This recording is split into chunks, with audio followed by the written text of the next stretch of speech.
ባለፉት 9 ወራት እንደ ሀገር በጣም ትልልቅ ስኬቶች በሁሉም የዘርፎች ማለት ይቻላል የተረጋገጠበት ወቅት ነው። ይሄ እኔ ለማስተባበረው ዘርፍ ትልቅ ትርጉም አለው። ዓለም አቀፋዊ አዳዲስ አዳጊ ሁኔታዎች አሉ፣ ሀገራዊ ሁኔታዎች አሉ። ስራ ብቻውን ተነጥሎ የሚታይ አይደለም። በአንድም በሌላም መንገድ እነዚህ ጉዳዮች ቀጥተኛም ተዘዋዋሪም ተጽዕኖ አላቸውና በአገር በቀል ኢኮኖሚ ሪፎርሙ የቅድሚያ ከተሰጣቸው 5 ዘርፎች መካከል በሁሉም ዘርፎች ሊባል በሚችል ደረጃ በጣም ትርጉም ያለው ከእቅድ አኳያም ትርጉም ያለው ስኬት ማስመዝገብ ተችሏል። ላለፉት 9 ወራት ከተመሳሳይ ወቅት ጋር ያለፈው አመትም እንደዚሁ ንጽጽሩን ለማየት ሞክረናል። በጣም ትልቅ ትርጉም ያለው እድገት አለው።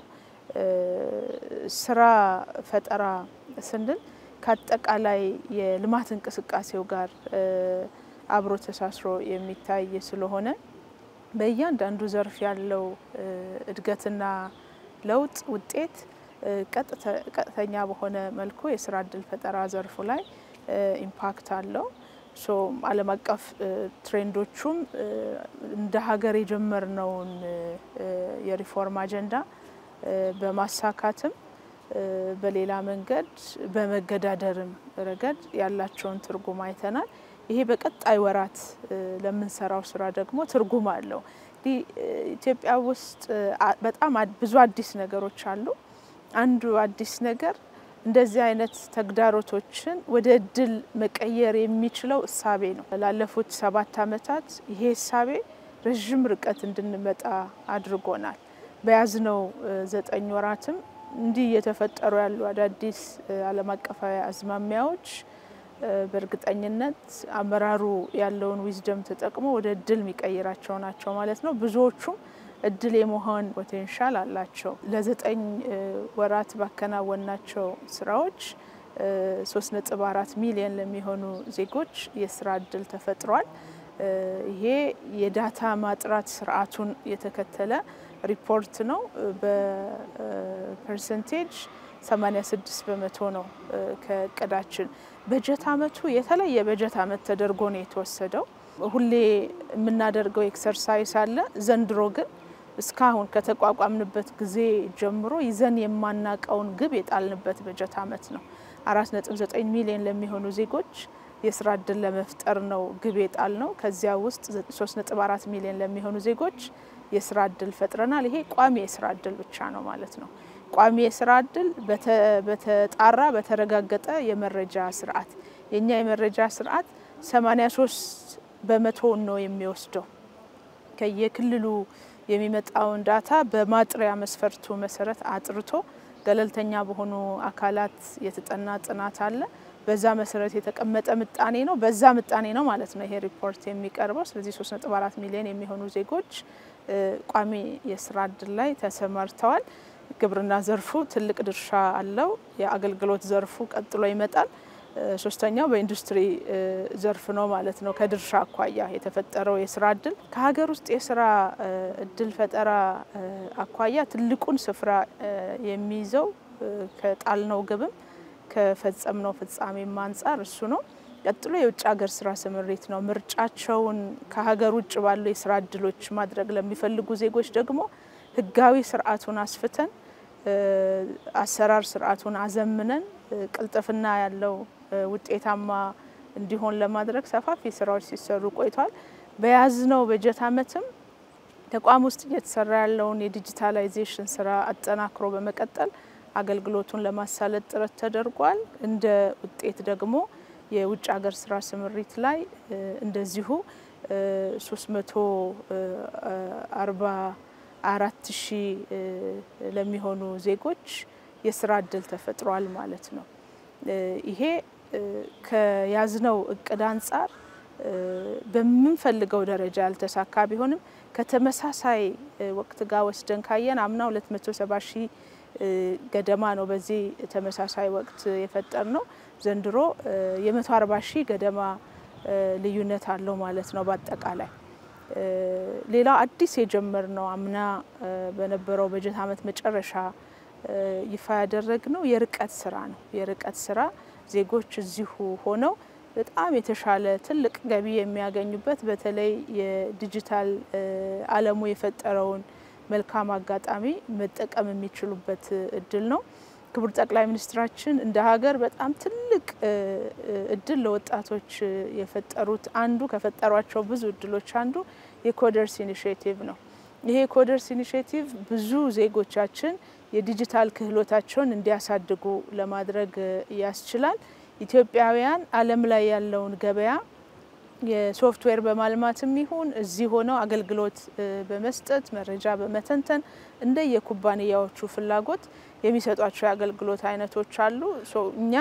ኩባንያዎችን በመቅረብ ወደ 9 በላይ ከሚሆኑ ኩባንያዎች ጋር እየሰራን ያለነው 90,000 በላይ የስራ ትዕዛዝ ተቀብለናል ከነዚህ ኩባንያዎች ከዚያ ውስጥ 45,000 ገደማ የሚሆኑት ዜጎች የዚህ እድል ተጠቃሚ መሆን ችሏል ይሄ በነገራችን ላይ መካከለኛ ገቢ ያላቸውን ዜጎች በአጭር ጊዜ ከመፍጠር አንፃርም በጣም ትልቅ ትርጉም ያለው ስራ ስለሆነ የኮደርስ ኢኒሺዬቲቭ ስልጠና ያገኙም ሌሎችም የዲጂታል ክህሎት ያላቸው ዜጎች በዚህ አጋጣሚ የዚህ እድል ተጠቃሚ እንዲሆኑ መልእክቴንም ማስተላለፍ እፈልጋለሁ አንዱ በበጀት ዓመቱ ከሰራነው ስራ ዜጎችን በክህሎት የበቁ እንዲሆኑ ማስቻል ነው እንግዲህ ኢኮኖሚው ተወዳዳሪ ይሁን ካለን ምን ገነባው ስርዓት ሁለንተናዊ ብልጽግናን ያረጋገጠ ይሁን ካለን ዜጎችን በትምህርት በስልጠና የማብቃት ጉዳይ ተቀዳሚው ነው የሚሆነው ከዛ አንፃር በአጫጭር ስልጠናዎችም ይሁን በመደበኛ ስልጠና ዜጎችን ማሰልጠን ተችሏል ባለፉት 9 ወራትና ይሄ እዛው ሳለ ያወቀ የተዘጋጀ ዜጋ ወደ ስራ ዓለም እንዲገባ በማድረግ ረገድ ትርጉም አለው ሌላው ለሰራነው ስራ ትልቅ ትርጉም ያለው የአንተርፕረነርሺፕ ስነ ምህዳር ግንባታ ስራው ነው ከዚህ አንፃር በርካታ ዜጎች እንግዲህ አንተርፕረነርሺፕ ሁላችንም እንደምናውቀው ዜጎችን በክህሎት በማስታጠቅ ረገድ አካባቢያቸው ላይ ያለውን ጸጋ እንዲያስተውሉ በማድረግ ረገድ ትልቅ ትርጉም አለውና ወደ 1.2 ሚሊዮን በላይ የሚሆኑ ዜጎችን በአንተርፕረነርሺፕ ዙሪያ በተዘጋጁ ዝርዝር ጉዳዮች ላይ አሰልጥነናል ይሄ በቀጣይም ተጠናክሮ ይቀጥላል የስራ ስነ ምህዳሩ እያደገ እየሰፋ እየተሻሻለ ነው ያለው የብድር አቅርቦት አምና ከተመሳሳይ ወቅት ጋር ከነበረው ያደገ ነው ዘንድሮ ለሰሪ ኃይሎች የስራ ቦታ ከማቅረብ አንፃር ገበያ ከማስተሳሰር አንፃር በኢትዮጵያ ገበያ መረጃ ስርዓት የተመዘገቡ ኢንተርፕራይዞች የለማ የገበያ ስርዓት አለ እዛ ላይ ከሚጠቀሙት ባሻገር የተፈጠረው የገበያ ትስስርም በጣም ትልቅ ነው በያዝነው በጀት ዓመት የነዚህ ድምር ውጤት ነው እንግዲህ የስራ ስነ ምህዳሩን ለስራ ፈላጊዎች ወይም ለሰሪ ኃይሎች ምቹ ማድረግ የሚያስችለውና ማነቆ እየፈታን ምቹ ሁኔታ እየፈጠርን በመሄድ ረገድ ረጅም ርቀት የመጣንበት ወይም ትርጉም ያለው ርቀት የመጣንበት 9 ወራት እንደነበሩ ማንሳት ይቻላል ልዩ ስራ ዘንድሮ የጀመርነው በልምድ ክህሎት ያላቸው ዜጎች እውቅና የሚያገኙበት ስርዓት ዘርግተናል ለምሳሌ ቀለል አድርጎ ለማስረዳት ለሳኝ ሆኖ በልምድ ሲሰራ የነበረች ሰው በእኛ ስርዓት ተጠቃሚ መሆን ከቻሉ ያሉበት የብቃት ደረጃ ይመዘንና ያሉበትን ደረጃ የሚመጥን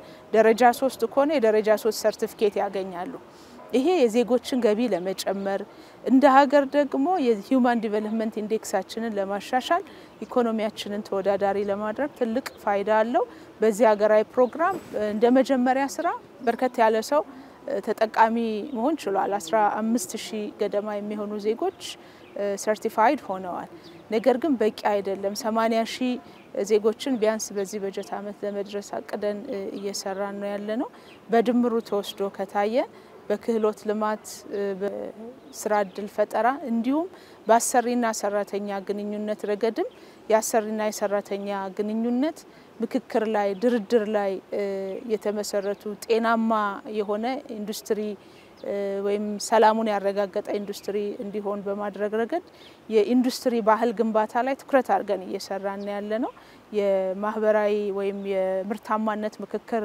መድረኮች አሉ።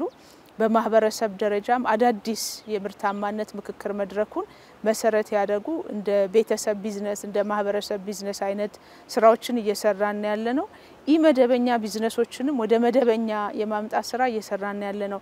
ለምንድነው ይሄንን ማንሳት መፈልገው?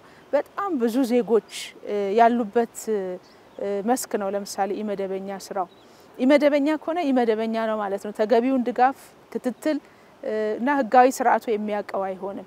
ወደ ህጋዊ ስርዓት ካመጣ ነው ብዙ ዜጎችን በአጭር ጊዜ መጥቀም እንችላለን።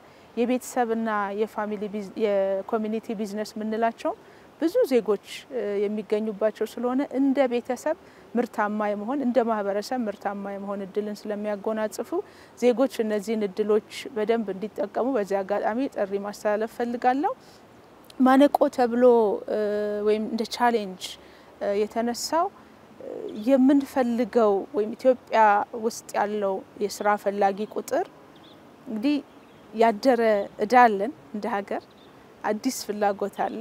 መጪውንም ጊዜ ታሳቢ ያረገ ስራ መስራት ይፈልጋል። የምንሰራው የስራ አይነት አንድ አይነት ችግርም ይፈታ አይደለም። እነዚህን ሁሉ አንድ ላይ አድሬስ ማድረግ ይፈልጋልና ከዛ አንፃር ከእቅድ አንፃር ጥሩ የሄድን ነው ብለን እንላለን። ግን ደግሞ ዜጎች ስራ ሳይመርጡ አካባቢያቸው ላይ ያለውን ምቹ ሁኔታ ሁሉ ተጠቅመው ታግለው ጊዜያዊ ችግሮችን አሸንፈው መሄድ ከቻሉ ያሉ ኦፖርቹኒቲዎች በጣም ብዙ ናቸውና እነዛን ኦፖርቹኒቲዎች መጠቀም ላይ በሚፈልገው ደረጃ ያልሆኑ አንዳንድ ጉዳዮች አሉ። እነሱን በጋራ ዜጋው መንግስትም ተጋግዞ መስራት ሲችሉ ብቻ ነው በመንፈልገው ደረጃ ዜጎችን ተጠቃሚ ማድረግ የምንችለው ሚል ሐሳብ ነው ያለኝ።